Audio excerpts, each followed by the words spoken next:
Hello and welcome to another Lord of the Rings Rise to War 2.0 video. I am the player who plays as the King Under the Mountain, and today we're going to be talking about a brand new commander who has only just come out this morning, and we're going to try and talk through his skills. We're going to talk through potentially what we might do with him, whether we think he's any good on first reflection, what kind of equipment he's going to need, and if they will potentially ever release the ability to actually get hold of him, because at the time of making this video, his respect item and box or anything like that, or his actual items, you cannot get. So I'm presuming they're trying to hype him up a little bit and probably put in an adventurer's chest in the next few days. So just to go briefly into it, he is in the northern region, and he is of course Bard the Bowman, who was actually promised to people quite a while ago, to be honest, alongside the Balrog, probably over a year or so ago now, I would think. I'm guessing they probably put it off while they were developing 2.0 and then have now tried to release him, but at this moment you cannot actually get these items. His item is going to be the thick fur, which again is pretty cool. He looks pretty cool in himself, and if we're going to go really into style, I suppose, his secondary outfit for Zenith also looks pretty good. Bard's a pretty cool character, a little bit of a very brief backstory. He is, the saviour of from Smaug inside the Hobbit, kills him with the Black Arrow, and that kind of leads very nicely onto his relic, which, if I can find it, is here. So Black Arrow is his relic, which is the arrow which he kills Smaug with in the book, so it's quite fitting, really. The stats on it are pretty standard, really, for these relics now. However, the sub-skill, Fatal Weakness, actually looks quite handy. Partly because Bard seems to be yet another good side physical damage dealer, and at first reflection looks quite a good one at that, but we'll just go into the Black Arrow skill. So Fatal Weakness is from round 6 onwards, the commander's attack ignore 36% of the enemy's defense stat, and that's actually pretty good. I would probably argue if you stack it with something like a Perseverance set, you're away from White Council at that point. Some of his skills are probably going to get quite nasty for physical damage at the back end of the fight if you've got that fully refined. To be perfectly honest, as a flat 6%, it's also not that bad on most units. So again, I would probably say it's a fairly decent relic, as they're now called, not unique item. So just going straight into his skills then, and remember I have said he is a physical damage dealer. Looking at this, there is a little bit of support in there as well, and there's also some really nice pieces of kit to potentially counter other physical damage dealers, particularly the dwarves, and I'm guessing they've kind of put that in for a little bit of lore around his argument with Thorin, but there you go. So his first Respect 0 skill is the Bowman, and if you are to max that out, it happens every couple of rounds, so it is 5 times in the fight, and it is 250% physical damage to one enemy formation, and inflicts a really nice skill called Bleed, which can go to 40% at max effect and 4 instances. Bleed's pretty handy, and I'm going to try and show a battle report after to sort of show how Bjorn's Bleed works, and I think this will be very similar. It looks like it's quite good for a skill, so watch out for that later on. His level 5 skill is something that I think will be really interesting and quite exciting for a lot of people who are looking for the answer to pretty good Danes and Gimlis and other physical damage dealers, the Shadows of the world, those kind of people. And it seems to be a direct counter to that. So level 5 skill is skill damage dealt by one formation's commander minus 20% for 1 round, modified by the attack stat. Now, with him being a physical damage dealer, you're going to be looking to get that attack stat as high as possible anyway. So I would probably say that skill set matches up quite nicely, which is unusual for the devs because they have a habit of making the skill trees pretty horrible, to be perfectly honest, and not match up. So it'd be interesting to see how much that modifies. I think in the sort of Red Book style task that they give you to play around with him in today, he's got about 160 attack and it goes up to about 27%. So that's going to be really nice. Remember that a skill damage is one of these trees here. So in the sake of Dane, for example, it could be a Durin's Blood. It could be a King Under the Mountain. One of those kind of skills, which are very big physical damage skills, and you are able to counter that. Sort of in the same way of a White Council, providing he hits the right formation, I guess, for that to work. Pretty handy, to be honest. particularly when it happens for a round, not for an instance of damage.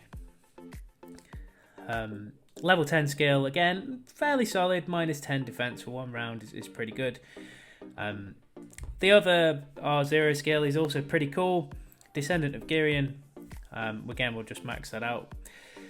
90% physical damage to 4 enemy formations and reduces the damage dealt by the target formation's commander by 10% if it's maxed out for 1 round, and again it's modified by the attack stat. So we're basically saying every few rounds we can take away a lot of damage from these kind of commanders, and that is all 4 formations. So even though it's only 90% physical damage, the actual sort of negative effects of the opponent's army makes that skill, I would say, viable.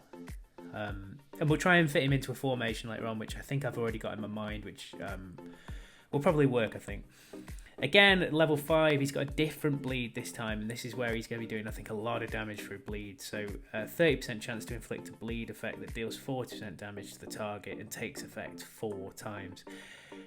Again, that is a lot of bleed damage, and we'll come into the skill bleed afterwards. It's something that I'd probably like to do a video on, because it's something that's not much talked about, to be perfectly honest, and it probably should be talked about more. People just look at reports and see that people like Bjorn have done a lot of damage, for example, but actually in a fight, probably 35 to 40k that's actually from bleed in most cases, which is a good chunk of damage. So probably a little bit less than that sometimes, but somewhere between 20 and 40 depending on how it's worked out. But there you go. The other interesting thing about this skill is at level 10 this skill carries Pursuit. So again, this is fantastic because you are making sure this hits. I mean, you know, you can't really argue with that. It's a skill that needs to hit, definitely, for it to actually affect the commander. Otherwise, it's actually fairly useless. But you are making sure that hits in round 3, which is, you know, good. As for his R3 skill, King of Dale, I'll just max that out again. This isn't a tree that I'm probably going to be looking at running, because at the moment I'm not a troop comp buffer kind of guy, and this doesn't really fit the physical damage dealer build that I think people will try and build with him.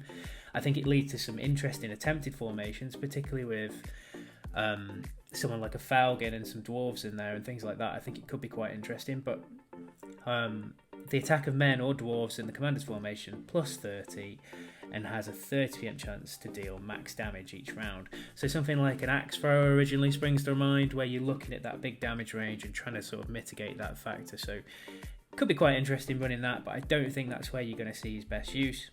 Level 5, unit defense plus 10, and at level 10 the initial effect applies to all races, which again is handy. There's a few other races where the sort of damage stat is sort of quite open, but again I think realistically that's not a tree that we're going to be playing around in. This is something that I'd really like to do some testing on, which we're not going to be able to do at this stage, really and truthfully, because in these little red book tasks it's not going to work out the way it would in PvP. But potentially this is actually a really good skill, and potentially higher than Durin's Blood technically. And that's the R5 tree, Dragon Shooter, and it goes off every 3 rounds. So on round 3, 6 and 9 he launches an attack that deals 500% physical damage once to 2 formations, but the commander will no longer launch normal attacks from round 3 onwards. What I do like about this, and this is where the comparison to Durin's Blood comes in, Durin's Blood may be 700%, but it attacks 1 or 2 formations, depending on the sort of how lucky you are. This is guaranteed to hit 2 formations at 500%. So if you are stacking that attack and that damage, which you will do with his equipment, you are looking at a very solid skill. Admittedly, you lose your normal attack, which isn't ideal, but I do think that could potentially put out a lot of damage. Again, we're back to the same thing with bleed, so it immediately inflicts the full damage of the bleed effect active on the target, effective up to 3 times. That is a hell of a lot of bleed in that skill for level 5, so again, a lot of his damage is going to be happening in the round, so even though you won't have a normal attack, in that next round, you are likely to be doing a lot of bleed damage, making him really interesting. And then just for fun, because you are going to max this tree out, I would suspect in any build you use, it's going to be those 3 trees, it's just how it's going to work out. 20% chance to inflict madness on the target for 1 round. So he's got a little bit of everything in his kit, so there's a bit of mitigation in there that's sort of It could end up being a better version of White Council, potentially. I suppose we'll kind of know how that'll work out as in the latter rounds. But it's a very interesting set of skills. My only concern with him, and this is where I feel like sometimes we walk into these traps, the base value of his damage is actually lower than most damage dealers at 21 to 22. And his attack stat is roughly 30 to 40 lower than most of the damage dealers at base value. So you're going to have to really stack him with that attack and damage. You're going to be looking at your standard damage dealer style equipment. You're going to be looking at your Axe of Khazad Dooms, your Drums of Barad-dûr or Palantir. You're going to be looking at your Berserker's Raiment, I think it is. I'm losing the plot here. I'll have a quick look into the equipments just to make sure I'm actually telling you the right thing.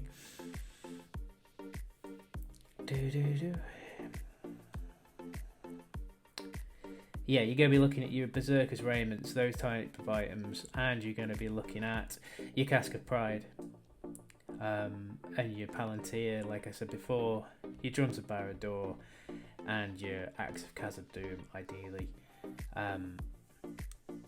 Those kind of items to really stack that damage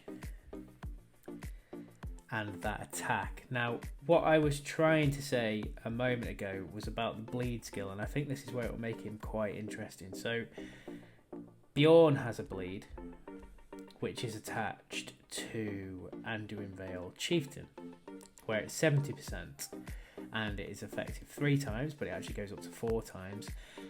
And it's 70%, so it's a little bit more than the bleed of Bard, but Bard has a lot more bleed. So if we just look into this tile report, for example, round 2 is where it will kick in, and hopefully it will show Anduin Vale Chieftain. So this is where this happens. Fall victim to bleed after receiving physical damage. So this is what I wanted to see. Basically, every piece of physical damage that happens after you've hit bleed and it procs on that commander, so if they are getting the bleed effect and it is applied to them, you deal a bleed effect to the commander and the physical damage of the hit. So let me just try and show you in here where it is. What did he hit there? So he hit the Master Throwers. So let's see if we can find another hit on the Master Throwers. That's probably not by Galadriel. So here you go. So Day 9 Foot's King Under the Mountain skill causes 5,082 damage. Happy days to the Master Throwers, making them lose 146 units. Then Bleed causes 2,036 damage continuous to the Master Thrower formation, making them lose 58 units. So this kind of skill, every time that physical damage is sort of implied, bear in mind this bleed from Bjorn is what percentage? 70%, and that was about 3k. So Bard's is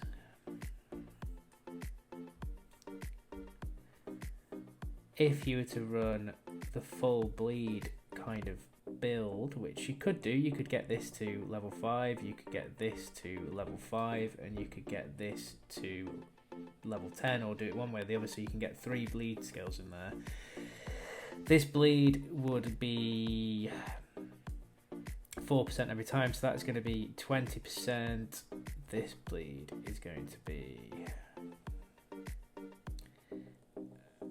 40% anyway, blank. So I reckon with that bleed, if he hits with all these bleed skills, which it looks like he should do because some of them are pursuit, I think you're probably talking 50-ish k a fight, maybe a little bit more in bleed damage, which isn't to be sniffed at when he's also got some physical damage skills. Have to see how it works out, but I would definitely say there is massive potential for the bleed on Bard, and bleed in general as a skill. So that was kind of my Bard report really in a nutshell. I will probably be trying to get Bard if they ever release a way of trying to get him. I think he's got a really interesting skill set. I think if you can put him in a formation with, say, a Dane, a Gimli, or a Shadow, or something like that, say 2 other physical damage dealers, and a Gandalf the White, so you can keep his troops alive and things like that, and then cause a lot of physical damage to keep inflicting the bleed that he keeps coming up with.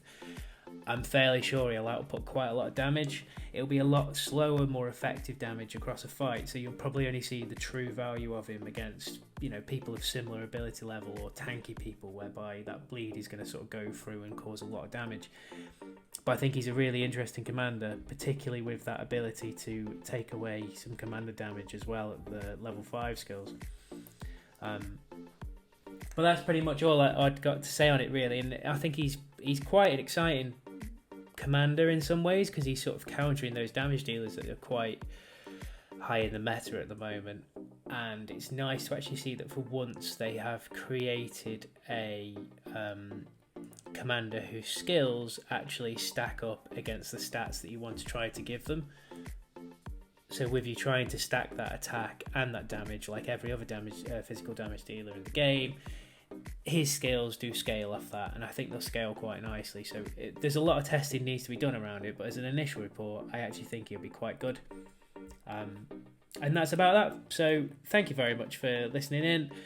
I hope you've enjoyed the video. I hope he does turn out to be good, because he's quite a cool character in general, and like I say, a bit of a sort of folk character from the stories, really. And